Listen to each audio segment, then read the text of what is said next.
नमस्कार दोस्तों, आइए जानते हैं उत्तर प्रदेश के हर जिले, हर क्षेत्र की ताजा और बड़ी खबरों को। साथ ही हम यह भी जानेंगे कि सरकार ने उत्तर प्रदेश में किन योजनाओं को लागू किया है। वीडियो को लाइक कीजिए और अगर अभी तक आपने चैनल को सब्सक्राइब नहीं किया है तो फटाफट से कर लीजिए। कानपुर के ग्रीन पार्क में भारत ए और ऑस्ट्रेलिया ए के बीच वनडे सीरीज के टिकट जल्द ही ऑनलाइन उपलब्ध होंगे, जिनकी कीमत 100 से 1000 रुपए तक होगी। यूपीसीए स्टेडियम को तैयार करने में जुटा है। टूर्नामेंट डायरेक्टर ने स्टेडियम का निरीक्षण किया और मैच को यादगार बनाने का आश्वासन दिया। बीसीसीआई उपाध्यक्ष का जन्मदिन भी मनाया गया।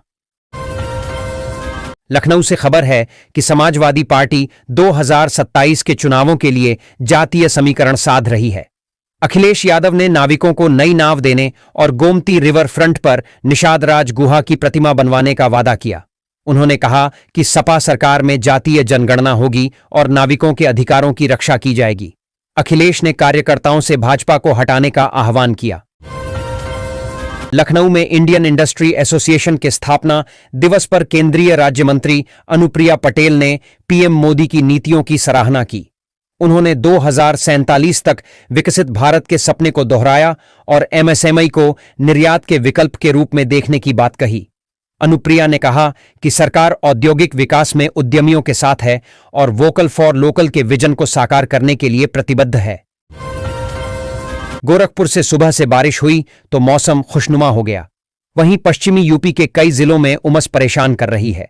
मौसम विभाग ने कुशीनगर, महाराजगंज, सिद्धार्थनगर सहित 15 जिलों में मध्यम से भारी बारिश की चेतावनी जारी की है। लखनऊ और आसपास के जिलों में अगले 3-4 दिनों में छिटपुट बारिश की संभावना है। इस दौरान उमस बढ़ने और तापमान में वृद्धि होने की आशंका है। उत्तर प्रदेश सरकार ने सड़कों और पुलों के निर्माण के लिए 22,000 करोड़ रुपए की कार्य योजना को मंजूरी दी है। यह योजना विधायकों और सांसदों से प्राप्त प्रस्तावों पर आधारित है, जिसमें ग्रामीण क्षेत्रों को प्राथमिकता दी गई है। विधानसभा के शीतकालीन सत्र में विभाग अतिरिक्त बजट की मांग करेगा। विपक्षी दलों के विधायकों के प्रस्ताव भी इस कार्य योजना में शामिल हैं। लखनऊ से खबर है कि शिक्षा का अधिकार अधिनियम के तहत अब बच्चों को दूसरे वार्ड के स्कूलों में भी दाखिला मिल सकेगा। यह सुविधा 5वें चरण में मिलेगी, जब अपने वार्ड में सीट खाली नहीं होगी। यह नियम 2026 से 27 सत्र से लागू होगा। आरटीई के तहत गरीब परिवारों के बच्चों को निजी स्कूलों में 25% आरक्षित सीटों पर प्रवेश मिलता है। बसपा प्रमुख मायावती ने अपने समधी अशोक सिद्धार्थ को केंद्रीय कोऑर्डिनेटर बनाकर 4 राज्यों का जिम्मा सौंपा है। अशोक की हाल ही में बसपा में वापसी हुई है। उन्हें छत्तीसगढ़, हिमाचल, जम्मू कश्मीर और गुजरात में पार्टी को मजबूत करने की जिम्मेदारी दी गई है। इसके साथ ही कई अन्य पदाधिकारियों के दायित्वों में भी फेरबदल किया गया है। आगरा के 94 गांवों में सड़कों की मरम्मत, चौड़ीकरण और नवीनीकरण के लिए लोक निर्माण विभाग को 70 करोड़ रुपए से अधिक की राशि मिली है। इस धनराशि का उपयोग 162 किलोमीटर लंबी सड़कों को बेहतर बनाने, गड्ढे भरने और नई सड़कें बनाने में किया जाएगा। अधिशासी अभियंता आरएस वर्मा ने बताया कि इससे सड़कों का सुदृढ़ीकरण होगा। आगरा में बिजली आपूर्ति को बेहतर बनाने के लिए दक्षिणांचल विद्युत वितरण निगम लिमिटेड DVVNL ने कमर कस ली है।